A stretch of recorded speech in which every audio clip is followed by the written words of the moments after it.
जय दोस्तों, स्वागत है आपका हमारे YouTube channel dream computer centre. दोस्तों आज हम एमएस ऑफिस के 50 क्वेश्चन डिस्कस करने वाले हैं। इसमें हम आपको उस क्वेश्चन के साथ साथ उसके सभी ऑप्शन के बारे में भी डिस्कस करेंगे और वो ऑप्शन क्यों सही है ये भी डिस्कस करेंगे। तो अगर आप पूरा वीडियो देख लेते हैं तो आपको एमएस ऑफिस में कोई दिक्कत नहीं होने वाली है। ये आपके एग्ज़ाम के पर्पज़ से, बाकी अगर आप कहीं पे कोई कोर्स कर रहे हैं तो उसके पर्पज़ से भी आपके लिए हेल्पफुल होगा। तो चलिए शुरू करते हैं। इस क्वेश्चन को मैंने बनाया है अपने यहाँ टेस्ट कराने के लिए, उसी को हम यहाँ पर सॉल्व करा रहे हैं। ठीक है, तो यहाँ पर अभी देख सकते हैं। आपको थोड़ा सा यहाँ पे जो अभी 6 क्वेश्चन हमने ऑलरेडी कर लिए थे, ठीक है, वीडियो की वजह से दिक्कत हो रही थी, इस वजह से हमने शुरू किया है। इस वजह से यहाँ पे ऑप्शन जो है अभी इसमें लगे हुए आएंगे, लेकिन वो ऑप्शन हमने चेंज कर दिए हैं, वो सही जगह पे नहीं लगे हैं। जो हम बताएंगे वो सही होंगे। ठीक है, यहाँ पे पहला क्वेश्चन पूछा जा रहा है कि मनोज एक डॉक्यूमेंट के रूप में प्रोजेक्ट रिपोर्ट बना रहा है और वो फॉर्मेटिंग, पेज सेटिंग और स्टाइलिंग की व्यवस्था यानी विशेषता वाले आसानी से प्रयोग होने वाले सॉफ्टवेयर में इसे टाइप करना चाहता है। ठीक है, तो किस में टाइप करेगा ये यहाँ पे पूछा जा रहा है, जिसमें ये सारी विशेषताएं हो। तो क्या नोटपैड में ऐसी विशेषता होती है? नहीं, नोटपैड में सिर्फ हम नॉर्मल टेक्स्ट लिखते चले जाते हैं, है ना। नोटपैड में ऐसा कुछ होता नहीं है। आपको दिखा देते हैं, नहीं तो बहुत सारे लोग ऐसे होंगे, हो सकता है वो नोटपैड का यूज नहीं किए होंगे। ठीक, नोटपैड में आप कुछ भी लिखेंगे, देखेंगे एकदम सिंपल सा लिखता चला जाएगा। इसमें आप पेज सेटिंग, स्टाइलिंग इस तरह से कुछ भी नहीं कर सकते, कुछ भी आप कलर भी नहीं कर सकते हैं, है ना। तो नोटपैड में नहीं होगा। एक्रोबैट रीडर से क्या होता है, पीडीएफ ओपन की जाती है। ठीक है, मैं आपको दिखाता हूँ। जैसे कि मान लो मेरे पास एक पीडीएफ रखी है, इसको राइट क्लिक करेंगे, ओपन विथ एक्रोबैट रीडर। क्या चीज़ है ये? चलिए, होगा कुछ भी। ठीक, अब यहाँ पे एक डॉक्यूमेंट कोई बनाया गया है, लेकिन इसमें पासवर्ड लगाया गया है, तो इस वजह से। तो एक्रोबैट रीडर किसके लिए यूज किया जाता है? किसी भी पीडीएफ को ओपन करने के लिए। ठीक, जैसे कि ये पीडीएफ खुल गई है। ठीक, तो इसका आंसर हमारा एक्रोबैट रीडर भी नहीं होगा। उसके बाद है कैल किसके लिए होता है? स्प्रेडशीट प्रोग्राम है ये, है ना। जिस तरह से एक्सेल होता है उसी तरह से कैल्क होता है। ठीक है, CALC। अगर आप CCC पढ़ेंगे तो वहाँ पे आपको MS एक्सेल नहीं पढ़ना पड़ेगा, वहाँ पे आपको कैल्क करना पड़ेगा। CCC और O लेवल में अब लिब्रे ऑफिस पढ़ना पड़ता है। तो ये है कैल्क। ठीक, इसमें हम डॉक्यूमेंट नहीं बनाते, इसमें स्प्रेडशीट के तरह का हमको जो है फाइल बनानी होती है। तो ये वाला भी नहीं सही होगा। ठीक है, तो प्रोजेक्ट रिपोर्ट बनाने के लिए हम यूज़ करेंगे किसका? MS वर्ड का यूज़ करेंगे। ठीक, तो हमारा C ऑप्शन इसका सही हो जाएगा। नेक्स्ट चलते हैं। फिर है pressing is a quick way to cycle between open program window. दो कौन सी की को दबाने से ओपन प्रोग्राम विंडो के बीच हम आसानी से मूव कर सकते हैं, है ना। तो इसमें कौन सा आंसर सही हो जाएगा? Alt plus tab. अब देखिए आप यहाँ पे अल्ट बटन ये है, टैब बटन ये है। इसको हम जैसे ही दबाएंगे देखेंगे जो भी प्रोग्राम खुले रहेंगे उसके बीच हम आसानी से स्विच कर सकते हैं। अगर हम अल्ट शिफ्ट टैब दबाएंगे तो क्या होगा? देखिए अभी हम स्विच कैसे कर रहे हैं, अल्ट टैब कर रहे हैं, लेफ्ट से राइट जा रहे हैं, है ना। अगर हम अल्ट शिफ्ट टैब दबाएंगे तो राइट से लेफ्ट जाएंगे। जिस पर हम रहेंगे उसको जैसे छोड़ देंगे वही ओपन हो जाएगा। तो हमारा आंसर ए सही हो जाएगा। ठीक है, फिर है किसी फाइल या फोल्डर का नाम बदलने के लिए कौन सी कुंजी का प्रयोग किया जाता है? F2 का प्रयोग करेंगे। कंट्रोल आर से क्या होता है? राइट अलाइनमेंट होता है ना। तो कैसे रीनेम किया जाएगा भाई हमने बताया था, लेकिन फिर से बता देते हैं। जैसे कि मान लो हमको यहाँ पे एक फाइल रखी हुई है, इसको रीनेम करना है, तो सेलेक्ट करके F2 बटन दबाएंगे, ये एडिट करने के लिए खुल जाएगी, है ना। अब यहाँ पे आप जो चाहे वो लिख सकते हैं। ये फाइल रीनेम हो गई। चलते हैं नेक्स्ट क्वेश्चन पे। MS वर्ड में पेज ब्रेक करने के लिए कौन सी शॉर्टकट कुंजी का प्रयोग किया जाता है? कौन सी कुंजी का प्रयोग करेंगे? शिफ्ट प्लस ए होता है किसी भी अक्षर को कैपिटल लेटर में करने के लिए, है ना। कंट्रोल C से अक्षर कोई भी चीज़ कॉपी हो जाती है सिलेक्ट के रहते हैं तो। और टैब से क्या होता है? आगे बढ़ते हैं, है ना। अगर शीट में रहेंगे तो हम अगली सेल में चले जाएंगे। ठीक, तो बच रहा हमारे पास कंट्रोल प्लस इंटर। कैसे इसका यूज़ करते हैं, जैसे कि मान लो ये डॉक्यूमेंट हमारा है, इसको हमको यहाँ से इसके पेज ब्रेक करना है, कंट्रोल बटन के साथ में हम इंटर बटन प्रेस करेंगे, देखेंगे यहीं से पेज ब्रेक हो जाएगा। ठीक, तो हमारा जो सही आंसर हो जाएगा वो कंट्रोल प्लस इंटर हो जाएगा। नेक्स्ट क्वेश्चन है, इसमें से कौन सा एक्सेल फाइल का सही फाइल एक्सटेंशन है। ठीक है, तो एक्सेल का फाइल का सही एक्सटेंशन जो होता है वो XLSX होता है। अगर ये 2007 के बाद के वर्जन में है, 2007 या 2007 के बाद में, इसके पहले की अगर बात करेंगे तो सिर्फ XLX होगा, उसमें X नहीं था। ठीक, ये ध्यान देना है।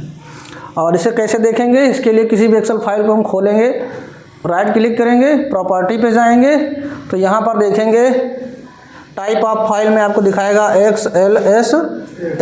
ठीक है, यही होता है इस फाइल का एक्सटेंशन। चलते हैं नेक्स्ट क्वेश्चन पे। द्वितीय एक ओपन सोर्स सॉफ्टवेयर का प्रयोग करके अपनी कंपनी के लिए नए उत्पाद की मार्केटिंग करने हेतु एक डिजिटल प्रेजेंटेशन बनाने के इच्छुक है। ठीक है, तो इसके लिए कौन सा सॉफ्टवेयर का प्रयोग किया जाएगा, तो प्रेजेंटेशन के लिए हम लोग पावर पॉइंट का यूज़ करते हैं, है ना। लेकिन यहाँ जो पावर पॉइंट है वो क्लोज सोर्स है, उसे हमको पैसे दे के खरीदना पड़ता है। ओपन सोर्स की बात की जा रही है, तो यहाँ पर पावर पॉइंट ना होकर होगा इम्प्रेस, क्योंकि लिब्रे ऑफिस में हम लोग इम्प्रेस से प्रेजेंटेशन बनाते हैं। ठीक है, अगर आपने नहीं देखा तो मैं आपको दिखा भी देता हूँ। यह है लिब्रे ऑफिस इम्प्रेस। ठीक, इसमें स्लाइड बनाई जाती है, ये देखिए। ठीक, जिस तरह से पावर पॉइंट में स्लाइड बनाते हैं उसी तरह से इसमें भी स्लाइड बनती है। तो ये फ्री में आपको उपलब्ध हो जाता है। हमने इस पर वीडियो बनाया हुआ है, कैसे डाउनलोड करेंगे, बाकी प्लेलिस्ट आपको मिल जाएगी पूरी कंप्लीट। अगर आप सीखना चाहते हैं लिब्रे ऑफिस तो भी सीख सकते हैं। ठीक है, तो इसका हमारा आंसर हो जाएगा। ठीक है, अब हम आ गए हैं 7वें क्वेश्चन पे। अब आपको सभी क्वेश्चन ग्रीन मिलेंगे क्योंकि इन पर अभी टिक नहीं मिलेगा। ठीक है, यहाँ पे पावर पॉइंट का एक्सटेंशन क्या होता है, PPTX। जिस तरह से हमने देखा था अभी उसी तरह से भी देख सकते हैं, तो PPTX होगा पावर पॉइंट का एक्सटेंशन। फिर है पावर पॉइंट में जब हम एक स्लाइड से दूसरी स्लाइड पर आती है तो जो उसमें इफेक्ट दिखाई देता है उसको क्या बोला जाता है,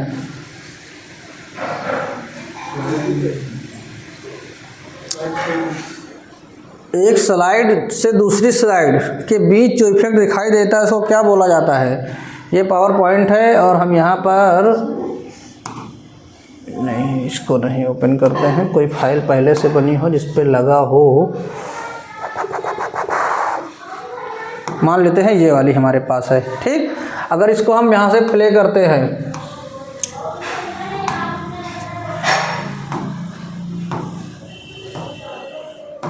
अब इसमें अभी इफेक्ट नहीं दिखाई दे रहा है ना, तो इसमें हम इफेक्ट लगा देते हैं। कैसे लगाएंगे, जिस भी स्लाइड पे हमको इफेक्ट लगाना है ना, उस स्लाइड पर हम जाएंगे। ठीक, मान लो हमको इस पे लगाना है तो हम जाएंगे यहाँ पे ट्रांजिशन में और यहाँ से हम चूज करेंगे स्लाइड के इफेक्ट को। ठीक, उसके बाद इस पर भी लगा देते हैं कोई। अब हम जब इसको चलाएंगे तो देखेंगे हमारे सामने ये इफेक्ट आ रहा है ना। जैसे एक स्लाइड से दूसरी स्लाइड पर जाएंगे ये इफेक्ट हमको देखने को मिल जाएगा। देखिए ये आ रहा है, इसको क्या बोला जाता है, ट्रांजिशन बोला जाता है ना। तो यहाँ पे हमारा आंसर हो जाएगा स्लाइड ट्रांजिशन। फिर है वर्ड प्रोसेसिंग सॉफ्टवेयर में किसी चयनित टेक्स्ट को कॉपी करके पेस्ट करने की शॉर्टकट कुंजी क्या है, कंट्रोल C और कंट्रोल V। ठीक है, तो हमने यहाँ पर कौन सा ऑप्शन सही हो जाएगा, control C control P। Control P से प्रिंट होता है, कंट्रोल P से प्रिंट होगा, कंट्रोल C से कॉपी होगा। कंट्रोल C से कॉपी करना है पहले और फिर पेस्ट करना है, तो कंट्रोल C कंट्रोल V। फिर है अलाइनमेंट बटन कहाँ पे उपलब्ध होता है MS वर्ड में, फॉन्ट ग्रुप में, पैराग्राफ ग्रुप में, स्टाइल ग्रुप में, नन ऑफ दीज। चलिए MS वर्ड हमने खोल दिया है। ये देखिए पैराग्राफ में है left alignment, right alignment, centre alignment, justify, है ना। तो पैराग्राफ ग्रुप यहाँ पे आंसर हमारा सही हो जाएगा। MS वर्ड में लाइन ब्रेक करने के लिए प्रयुक्त शॉर्टकट कुंजी है, दोबारा क्वेश्चन आ चुका है ना। कौन सा होगा, सॉरी, वहाँ पे पेज ब्रेक था, है ना, यहाँ पे लाइन ब्रेक कर रहा है।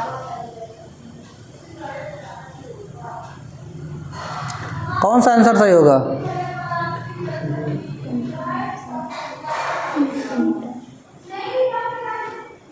एमएस वर्ड में लाइन ब्रेक करने के लिए शॉर्टकट कुंजी है।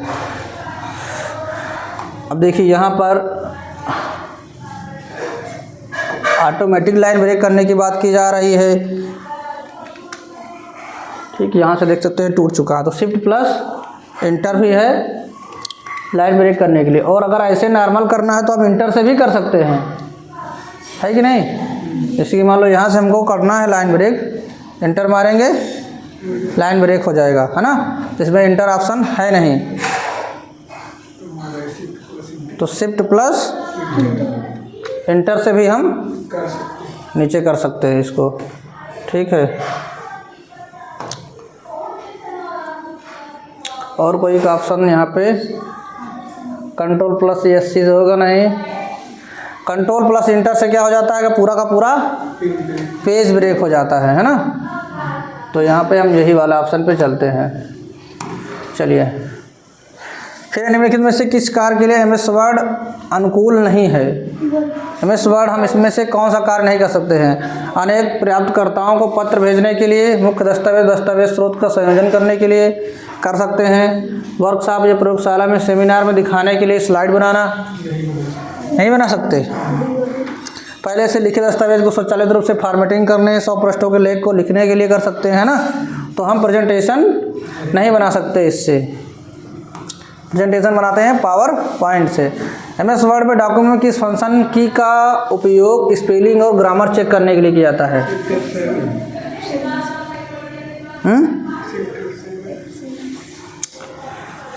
चलिए, शिफ्ट F7 या F7। अब आप लोग कंफ्यूज हो रहे हैं, कौन से उसमें ऑप्शन में मिलेगा? ये रिव्यू टाइम में ही दिया गया है ना, वो सबसे पहले वाले ऑप्शन पर है। ठीक, माउस हमारा कहाँ है? यहाँ पे चलिए, क्या दिया गया है? F7 इसमें दिया गया है ग्रामर चेक करने के लिए। थिसारस के लिए है शिफ्ट F7, है ना।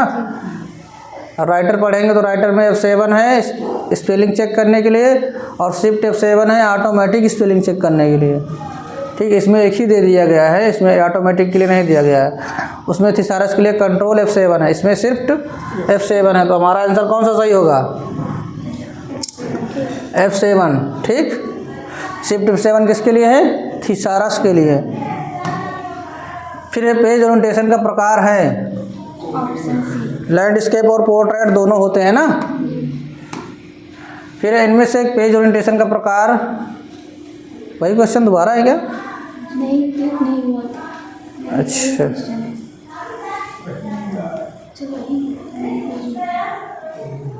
सेम क्वेश्चन दोबारा आ गया है। चलिए कोई बात नहीं, बोथ पोर्ट्रेट एंड लैंडस्केप, है ना। फिर इनमें से कौन सा file type word document file को इंगित करता है? Docs, dot word, PDF, XLX. ये हमारा एक्सेल को बताएगा, PDF तो PDF में बताएगा ही बताएगा, इसमें कुछ भी हो सकता है। ठीक है, डॉट वर्ड होता नहीं कुछ, पहला वाला हमारा सही हो जाएगा ना। फिर एमएस वर्ड 2007 में प्रिंट प्रीव्यू के लिए कौन सी शॉर्टकट कुंजी का प्रयोग किया जाता है?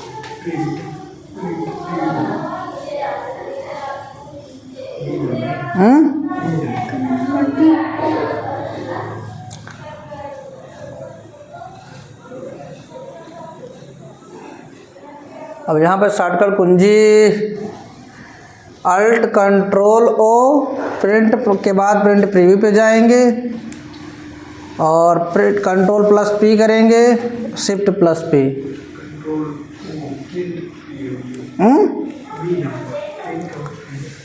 प्रिंट पे जाएंगे और प्रीव्यू पे जाएंगे। लेकिन हमारे पास अभी 2007 है नहीं, हमारे पास है 2016। ठीक, इसमें डायरेक्ट आपको प्रिंट का ही ऑप्शन मिलता है, इसमें आपको प्रीव्यू दिखाता था। पहले वाले वर्जन में क्या था? प्रिंट प्रीव्यू दिखाता था अलग, प्रिंट अलग होता था, है ना। अब दोनों के दोनों साथ में आ गए हैं। ठीक है, तो यहाँ पर अब ऑप्शन पे जा सकते हैं क्योंकि प्रिंट प्रीव्यू की बात कर रहा है तो हम चले जाएंगे बी वाले ऑप्शन पे ना, प्रिंट पे जाएंगे और प्रिंट प्रीव्यू का ऑप्शन वहाँ पे शो हो जाएगा। ठीक है, इसके अलावा एक शॉर्टकट किसकी होती है, कंट्रोल प्लस F2। ठीक, जैसे कि मान लो हमको प्रिंट प्रीव्यू चेक करना है, वो शॉर्टकट किस पे नहीं दिए, मैं आपको बता देता हूँ। आप कंट्रोल बटन के साथ में F2 बटन प्रेस करेंगे, ठीक, प्रिंट प्रीव्यू शो हो जाएगा। नेक्स्ट पे चलते हैं। निम्नलिखित में से कौन सा पेज मार्जिन का प्रकार नहीं है?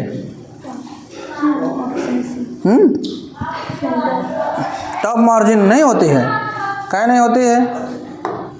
मार्जिन क्या होता है? ये हमारा दस्तावेज जो है ना, इसके और इसके बॉर्डर के बीच की जो जगह होती है उसी को मार्जिन बोलते हैं। नीचे भी होती है, दाएं भी होती है, बाएं भी होती है, ऊपर भी होती है, कहाँ नहीं होती? बीच में नहीं होती है। तो हमारा आंसर होगा सेंटर। वर्तमान स्लाइड शो आरंभ करने के लिए कौन सी शॉर्टकट की का प्रयोग किया जाता है? शिफ्ट F5 से, है ना। वर्तमान का मतलब मान लो हम यहाँ पर चौथे नंबर स्लाइड पे हैं, हमको यहाँ से चालू करना है तो शिफ्ट के साथ में F5 की का प्रयोग करेंगे। अब यहाँ पे देखिए, आप माउस ले जाएंगे तो शॉर्टकट की भी दिखाता है, दिखा रहा है ना। शिफ्ट के साथ F5 की का प्रयोग करेंगे और F5 का प्रयोग करते हैं शुरू से, फ्रॉम बिगिनिंग से स्लाइड शो को चालू करने के लिए। माइक्रोसॉफ्ट वर्ड में जूम डायलॉग बॉक्स में अधिकतम जूम प्रतिशत कितना है? 500। चलिए देख लेते हैं। यहाँ पर आपको मिलेगा मैक्सिमम 500, कम से कम 10% तक हम इसको जूम कर सकते हैं। चलिए इसी जगह पे हम एक्सेल का भी सीख देख लेते हैं। ठीक है, एक्सेल में कितना है मैक्सिमम? 400, मिनिमम 10%। ठीक, उसके बाद पावर पॉइंट का मैक्सिमम 400, मिनिमम, तो इसमें मिनिमम 10% सभी का है ना। उसके बाद पावर पॉइंट और एक्सेल का 400 है ना, और MS वर्ड का 500। ठीक है, चलते हैं। कौन सा आंसर होगा? किसी वर्कशीट में सक्रिय सेल की सामग्री कहाँ पे प्रदर्शित होती है? सक्रिय मतलब एक्टिव सेल, जिस सेल में हमारा कर्सर रहेगा, है ना, उसकी सामग्री कहाँ प्रदर्शित होगी?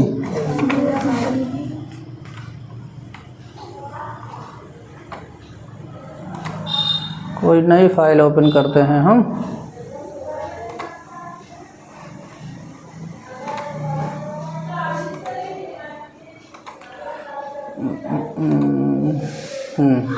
ठीक, अब यहाँ लो ये सक्रिय सेल है हमारी 4450, या फिर इस पे चलिए कुंटल पात्रा लिखा हुआ है, तो ये कहाँ से होता है? नेम बॉक्स में। नेम बॉक्स में उसका एड्रेस शो होता है, फार्मूला बार में वो कंटेंट शो होगा, है ना। तो पूछ क्या रहा है यहाँ पे? कंटेंट कहाँ प्रदर्शित होता है? फार्मूला बार में। टाइटल बार में क्या होता है? उस फाइल का नाम होता है, किसमें फाइल खुली हुई है। जैसे कि यहाँ पे है ये title 3 short option in Excel, इस फाइल का नाम है। स्टेटस बार हमारा नीचे होता है ना। तो कौन सा आंसर? फार्मूला बार सही हो जाएगा। फिर है राउंड, एक सेल में एंटर किया गया, इसका परिणाम क्या होगा? 2 पॉइंट। देखिए यहाँ पे राउंड फंक्शन कैसे काम करता है, हम आपको दिखाते हैं थोड़ा सा।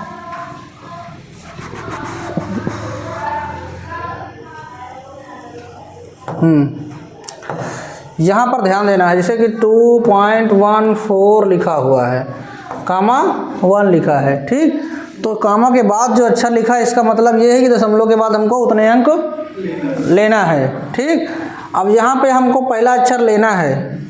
अब ये एक ही रहेगा कि एक से ज़्यादा रहेगा, ये डिसाइड करेगा इसके बगल वाले पे। अगर ये अक्षर 5 या 5 से बड़ा है तो ये 1 बढ़ जाएगा, और नहीं है तो वही रहेगा। ठीक, अब क्योंकि यहाँ पे 4 ही है तो कितना आंसर आएगा 2.1। अगर 5 होता या 6 होता तो 2.2 हो जाता है ना। तो हमारा आंसर कौन सा इसमें सही हो जाएगा, बी वाला ना। ठीक है, तो हमारा बी आंसर सही हो जाएगा। फिर है काउंटा। काउंटा फंक्शन क्या करता है, नंबर और अल्फ़ाबेट को काउंट करता है। तो यहाँ पे कितने अक्षर और कितने अल्फ़ाबेट हैं, 1 2 3 4 5 6। तो आंसर हमारा हो जाएगा 6। ठीक, तो यहाँ पे हमारा 6 हो जाएगा। फिर एक्सेल एक्सप्रेशन में 64 भागे 8 भागे 2, इसका क्या आउटपुट आएगा,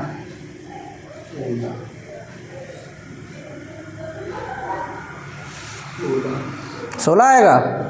कैसे होगा, 64 को हम भाग करेंगे 8 से, 68 हो गया।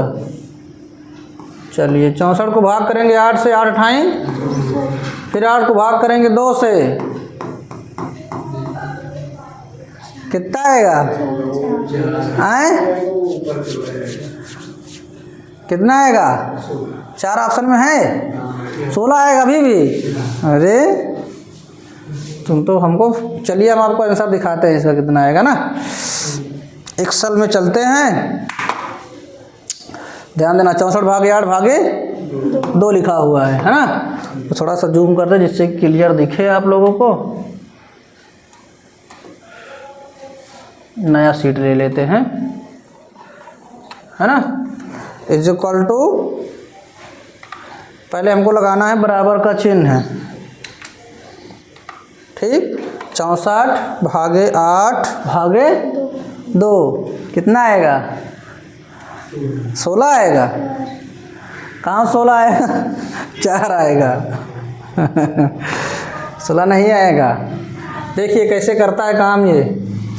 इसमें देखिए इस तरह कभी भी पेपर में भी अगर कहीं आता है, मान लो आपके मैथ में क्वेश्चन, तो सबसे पहले 64 वाले को ऊपर रख लेंगे। ठीक, उसके बाद ऐसे लगा के नीचे वाले को गुणा कर देंगे, चाहे जितने लगे रहेंगे नीचे 64 के।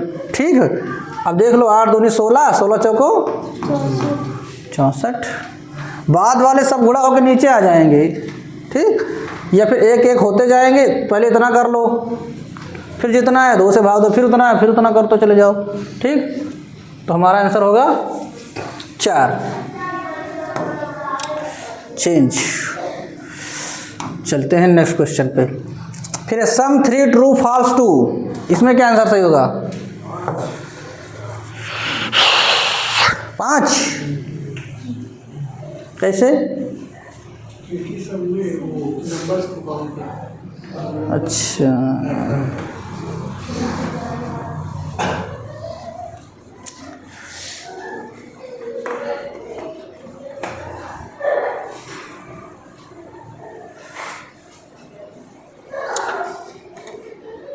कॉपी होगा या नहीं होगा, ये हो जाएगा ना। इसको कॉपी कर लेते हैं। अब तुम कह रहे हो 5, हम कह रहे हैं 6, हाँ। चलो देखते हैं, इक्वल लगाते हैं और पेस्ट कर देते हैं। इंटर मारें, क्यों 6 हो रहा है बताइए, 6 क्यों हो रहा है, 3 2 5 हुआ। इस ट्रू का मतलब 1, इस फॉल्स का मतलब 0। तो 3 1 2 कितना होगा, 6 होगा, है ना। तो इस वजह से यहाँ पे हमारा आंसर 6 हो जाएगा। चलिए चलते हैं, अगला क्वेश्चन है एक्सेल एक्सप्रेशन पावर 3, 4 का आउटपुट क्या होगा। कैसे काम करता है, 3 इसका बेस है, 4 इसकी पावर है। इसका मतलब हुआ 3 × 3 × 3 × 3, यानी 3 को हम गुणा करेंगे 4 टाइम्स। 3 3 का 9 3 27 81 ऑप्शन में है, यानी हमारा 81 आगे चला गया क्या।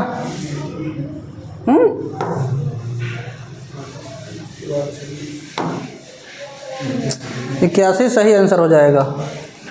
फिर है एक्सप्रेशन दिया गया है इफ़ 6 इज़ ग्रेटर देन 5, यानी 6 5 से बड़ा है तो ड्रीम प्रिंट हो, और गलत हो तो अगर ये कंडीशन हमारा प्रिंट हो कंप्यूटर। ये कैसे काम करता है?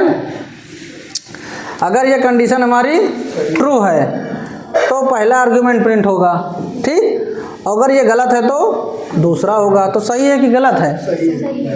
6 5 से बड़ा है, सही है। तो हमारा आंसर क्या आएगा?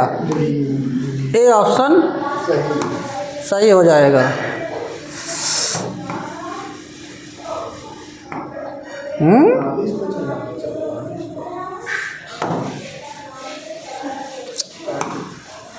ए ऑप्शन सही हो जाएगा, है ना। फिर जीएसटी का पूर्ण रूप गुड्स एंड सर्विस टैक्स। अब ये इससे संबंधित नहीं है, लेकिन हम लोग एक्सेल में निकालते हैं ना जीएसटी, तो इस वजह से थोड़ा सा आ गया है इसमें। Goods and service tax. MS Excel worksheet में प्रथम सेल को के रूप में लेबल किया जाता है। प्रथम सेल को किस नाम से? A1, है ना। कहाँ पे होती है? यहाँ पर। ए कॉलम हेडर, कॉलम का नाम है, और 1 रो का नेम है। दोनों को मिला के बनाए जाते हैं सेल का एड्रेस, है ना। तो हमारा आंसर हो जाएगा। फिर ओपन वर्कबुक के बीच किस कुंजी का उपयोग करके आसानी से स्विच किया जा सकता है? Control plus tab.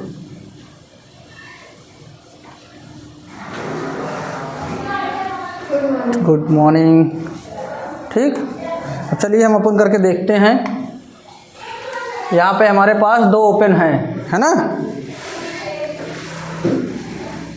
देखिए अभी यहाँ पे है बिलिंग स्टेटमेंट, अब ये आ गया 3 स्टार, ठीक। तो कंट्रोल टैब का यूज हम कर रहे हैं एक सीट से दूसरी सीट पर जाने के लिए, और अल्ट टैब का यूज करते हैं एक एप्लीकेशन से दूसरे एप्लीकेशन पर मूव करने के लिए, है ना। समझ में आया? अल्ट और टैब का एक्सेल से कोई लेना देना नहीं है ना। कंट्रोल टैब का एक्सेल से मतलब है। तो हमारा आंसर यहाँ पे कौन सा सही हुआ? Control plus tab. फिर एमएस एक्सेल में चार्ट बनाने के लिए कौन सी कुंजी का प्रयोग किया जाता है? F11 कुंजी है।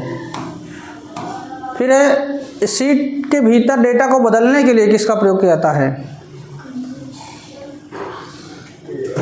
किसी भी डेटा को रिप्लेस करना है ना, फाइंड एंड रिप्लेस के लिए किसका यूज करते हैं? कंट्रोल H का।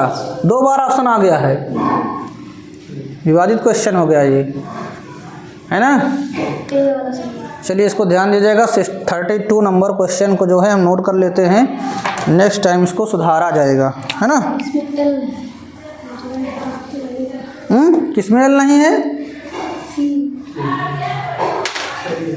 अच्छा हाँ, ये भी देख लीजिए एक बार। कंट्रोल प्लस CTR इसमें लिखा हुआ है सिर्फ, है ना। तो यहाँ पे हमारा ए वाला सही हो जाएगा। चलिए कुछ हिंट मिल गया जिससे कि हम इसको सही कर सकते हैं। फिर है सेल एड्रेस के लिए सही विकल्प का चयन करें। कौन सा ऐसा विकल्प है जो सही सेल का एड्रेस हो सकता है ना। कौन सा? ये काहे नहीं होगा? वो नहीं होगा क्योंकि सेल के जो वो कॉलम जो होता है, सबसे पहले सेल एड्रेस में उसके रो का इंडेक्स नंबर आता है ना, कौन सी रो है, फिर सॉरी पहले कॉलम का आता है फिर रो का आता है। लेकिन यहाँ पे क्या आ रहा है? पहले रो आ रहा है। इसमें भी पहले रो आ रही है, सिर्फ इसमें है पहले कॉलम आ रहा है फिर रो आ रही है। फिर है एमएस एक्सेल में वर्तमान सेल का पता। अब ये क्वेश्चन आया जो आप बता रहे थे उस समय, है ना। उस सेल का एक्टिव सेल का एड्रेस कहाँ से होगा? नेम बॉक्स में, ठीक। दिखा देते हैं आपको नेम बॉक्स कहाँ पे होता है। ये यहाँ पर होता है ना। A1 पे अभी है, देखिए मैं यहाँ जैसे कर्सर रखूँगा C3 हो जाएगा। ये है B3, यहाँ पे रखेंगे तो E4, ठीक। फिर है एमएस एक्सेल 16 या 19 में अधिकतम रो हो सकती हैं। कितनी रो हो सकती हैं? 10,48,576 76 कैसे माने, है ना। तो इसके लिए एक्सेल खोलेंगे हम।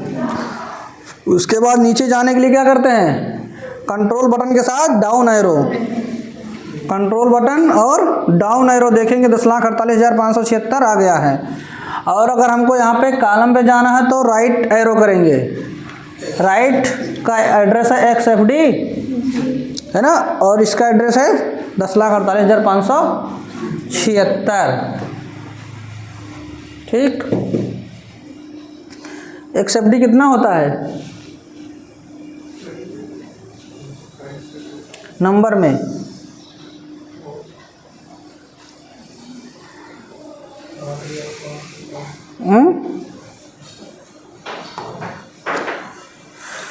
चलिए वी लुकअप फंक्शन क्या करता है, उसी संबंधित रिकॉर्ड को खोजता है ना।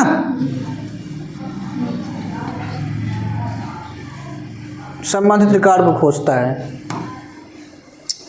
लेटर हेड का उपयोग करके वर्कशीट को प्रिंट करने के लिए आपको किस सेटिंग को संशोधित करना होगा, मार्जिन को, है ना। ठीक, और कोई ऑप्शन ऐसा है नहीं। लेटर हेड का मतलब ये है कि मान लो आपको ये पेज कोई है ना, इस पर प्रिंट आउट करना है, तो हम क्या करेंगे, मार्जिन को सेट करेंगे कि हमको इसी पे निकाल के प्रिंट मिले, तो मार्जिन का हम यहाँ से यूज करेंगे। ठीक, मार्जिन क्या होता है हमने आपको भी थोड़ी देर पहले बताया ही है। फिर है नॉट एंड और, ये सभी क्या हैं, लॉजिकल ऑपरेटर हैं, है ना, लॉजिक तर्क वाले। MS एक्सेल का उपयोग किसको स्वचालित करने के लिए किया जाता है, transactional register, inventory control, inventory investment, business forecasting, account receivable, account payable. उसके बाद डी है उपयोग में से कोई भी। सही है चौथा ऑप्शन ना, कोई भी हो सकता है। उपयोग में से सभी होता तो कुछ ज़्यादा अच्छा ऑप्शन होता, लेकिन ये भी वही बता रहा है, कोई भी हो सकता है। एक्सेल वर्कशीट में कॉलम कैसे लेबल किए जाते हैं, इंग्लिश अल्फ़ाबेट, न्यूमेरिक में नहीं है, न्यूमेरिक में रो होती हैं, है ना, इसकी बात कर रहा है ये, है ना। चलते हैं, एक्सेल वर्कशीट में रो को कैसे लेबल किया जाता है, वही क्वेश्चन आ गया न्यूमेरल्स में ना, नंबर में। एक्सेल को ओपन करने के लिए रन डायलॉग बॉक्स में क्या टाइप करना होता है, हाँ, एक्सेल ही टाइप करते हैं। MS वर्ड को करने के लिए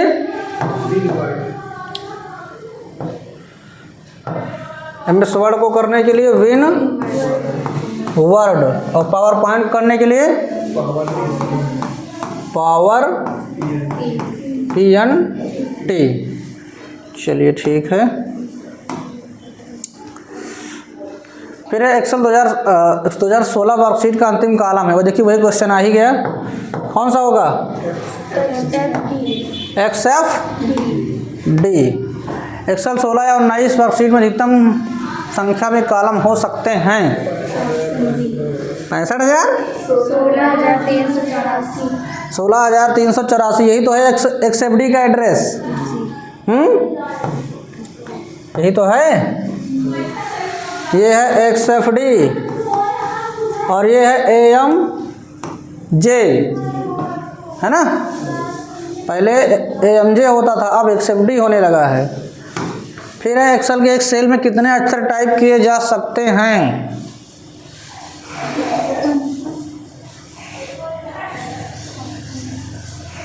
32,767।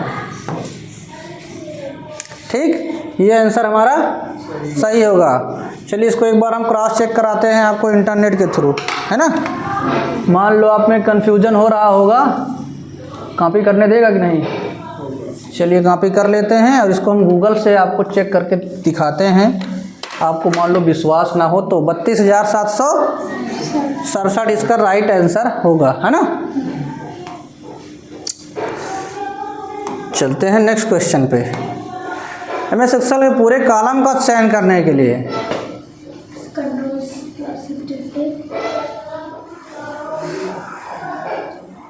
बताइए, दो ऑप्शन है, कंट्रोल आपको लिखाया भी गया है।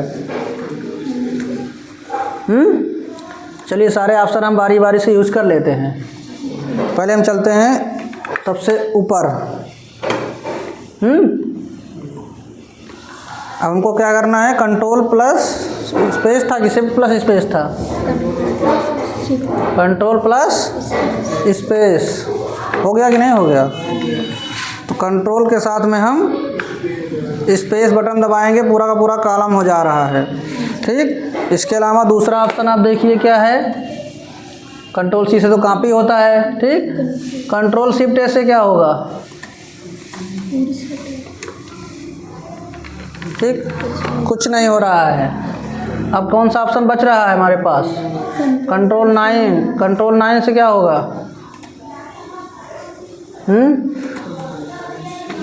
कंट्रोल के साथ में 9 दबाने से क्या हो रहा है? हाइड हो रही है ना?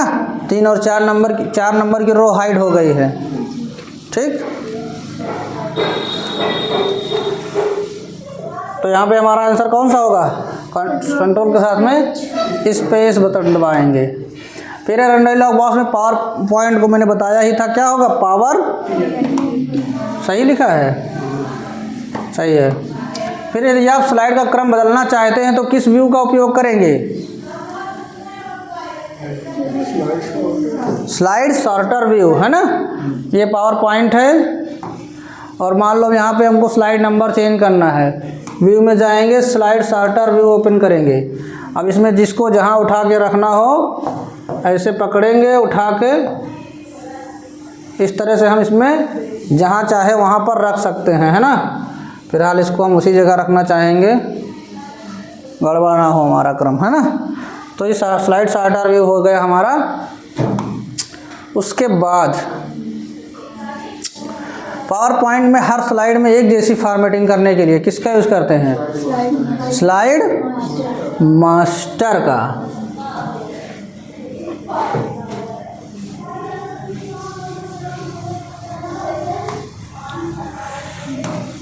पावर पॉइंट में स्लाइड शो को कैसे रोका जा सकता है?